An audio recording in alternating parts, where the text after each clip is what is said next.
serikali hii ya awamu ya 6 inaongoza kuzingatia utu, usawa na kwamba kila Mtanzania ana nafasi ya kushiriki maendeleo ya taifa hili.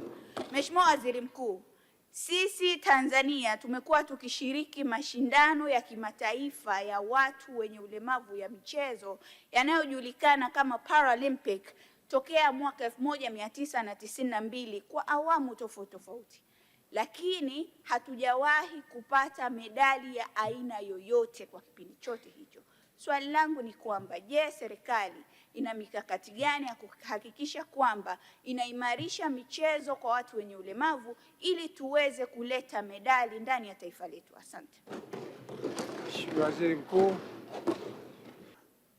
Kama waheshimiwa wabunge mtakavyokumbuka, timu yetu ya Tembo Warriors ilishiriki kombe la dunia, na tena haikushiriki kinyonge. Ilishiriki kama timu iliyojiandaa na ilionyesha mchezo mzuri sana mwaka 2022. Kadhalika ikashiriki mashindano ya AFCON mwaka 2024 nchini Misri, na kushiriki mashindano ya Sekafa yaliyofanyika Burundi, na kama sikosei ilikwenda mpaka hatua ya fainali. Hicho sio kitu kidogo. Sasa kuhusu mikakati, Mheshimiwa Spika, nimhakikishie mbunge serikali itaendelea kutengeneza mazingira ya kuweza kupata hizo medali, ikiwa ni pamoja na kuandaa miundombinu itakaowezesha wachezaji wetu hao wa timu za watu wenye ulemavu kuweza kujiandaa yanapokuwepo mashindano. Miundombinu ni sehemu ya maandalizi ya kuweza kufanya vizuri.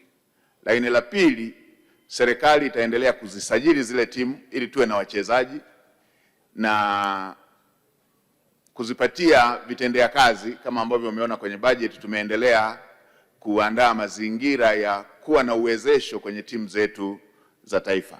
Mheshimiwa Spika, pamoja na kwamba kwenye yale mashindano timu zetu hazikupata medali nyingi, lakini bado wachezaji wa timu zile waliweza kuonekana duniani na kuweza kusajiliwa katika timu mbalimbali kule duniani. Kwa Mheshimiwa Spika, nimhakikishie Mheshimiwa mbunge serikali itaendelea kuwekeza katika michezo hiyo ili kuweza kuhakikisha kwamba timu zetu zinapata mafanikio makubwa zaidi.